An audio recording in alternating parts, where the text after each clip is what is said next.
Aku selalu percaya bahwa kebenaran itu lurus, bahwa setiap misteri punya ujung benang. Setiap hilang pasti meninggalkan jejak. Tapi malam ini, di bawah kota yang tak pernah tidur, aku belajar. Waktu bukan garis, waktu adalah lubang, dan aku baru saja jatuh ke dalamnya. Aku hanya ingin pulang. Hujan turun deras. Jam di ponsel menunjukkan 23.47. Kereta terakhir akan berangkat dalam 3 menit. Tapi ketika aku sampai di peron, keretanya sudah pergi. Hanya ada seorang pria tua berjas hujan, diam menatap rel kosong. Lalu pengeras suara berderak, suara yang tidak seharusnya ada. Perhatian, kereta darurat tersedia di jalur 7B, tujuan terminal akhir. Tidak ada jalur 7B di stasiun ini, tapi dari ujung peron, sebuah pintu besi terbuka, dan aku masuk. Tangga spiral itu membawaku jauh lebih dalam dari yang masuk akal. Dinding beton retak, kabel menjuntai, udara lembab menusuk paru-paru. Di bawah hanya ada satu peron kecil, satu bangku kayu, dan jam dinding rusak yang menunjukkan 23.59. Tapi jarumnya tak bergerak. Di dinding, poster pudar bertuliskan, "Jangan percaya pada waktu yang berhenti." Aku mencoba sinyal. 0. Lalu aku melihat jejak sepatu basah di lantai. Jejak itu persis seperti milikku, tapi aku belum melangkah. Lalu kereta datang. Tanpa suara mesin, tanpa gemuruh rel, gerbong hitam legam, jendela tertutup tirai merah. Pintunya terbuka. Di dalam, kosong. Kecuali tas kulitku yang baru saja kutinggalkan di atas, kini tergeletak di bangku tengah.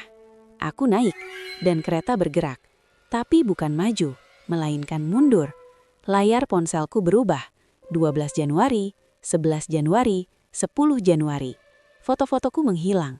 Rekaman wawancara tentang proyek Orpheus, eksperimen rahasia tahun 1998 untuk mengontrol persepsi waktu, ikut lenyap. Seolah hidupku sedang dihapus, detik demi detik, oleh sesuatu yang lapar akan kenangan. Di stasiun berikutnya, aku melihat diriku sendiri, versi 24 jam lalu, masih memegang flash disk, masih percaya pada logika. Ia menoleh, berteriak sesuatu, tapi suaranya tidak sampai, lalu menguap seperti asap. Aku kembali ke kereta. Di kursi, surat bertuliskan tanganku sendiri. "Kamu hanya punya 13 menit sebelum waktu menelanmu. Jangan naik kereta kedua kalinya." Tapi kereta berhenti lagi, di luar stasiun yang sama, tapi lebih tua, lebih gelap. Di bangku, duduk aku yang lebih tua. Rambut uban, mata kosong, memegang jam pasir kosong. "Kamu terlambat," katanya pelan. Aku sudah menunggu sejak 2026. Tapi sekarang, belum 2026. Belum. Aku berlari, menemukan ruang kontrol tersembunyi di samping rel. Monitor CRT tua menampilkan ratusan versiku, semua terjebak di stasiun yang tak berakhir. Di tengah ruangan, mesin besar berdetak seperti jantung raksasa. Inti kristal biru menyala, jantung proyek Orpheus. Flash diskku tiba-tiba aktif. Rekaman suara ayahku, salah satu ilmuwan proyek itu, terdengar. Satu-satunya cara keluar adalah menghancurkan inti saat jam menunjukkan 0000.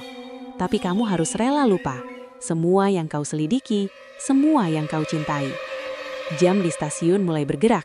23.58, 23.59, aku kembali ke peron. Kereta terakhir datang. Di dalamnya duduk diriku yang lebih muda, masih percaya bisa mengungkap kebenaran. Aku menatapnya. Lalu tanpa suara, aku melempar flash disk rel. Satu-satunya bukti, satu-satunya alasan aku datang ke sini. Lalu aku menekan tombol darurat di dinding. Listrik padam, mesin meraung, kristal retak, dan dunia menjadi gelap. Aku terbangun di bangku stasiun Sudirman. Hujan masih turun. Ponsel menunjukkan 23.47. Kereta terakhir belum berangkat. Aku merogoh tas. Flash disk hilang. Galeri ponsel kosong. Tidak ada catatan tentang proyek Orpheus. Tapi di sakuku ada selembar tiket kereta yang tidak kubeli. Tertulis, tujuan mana saja, berangkat selamanya. Aku menatap rel.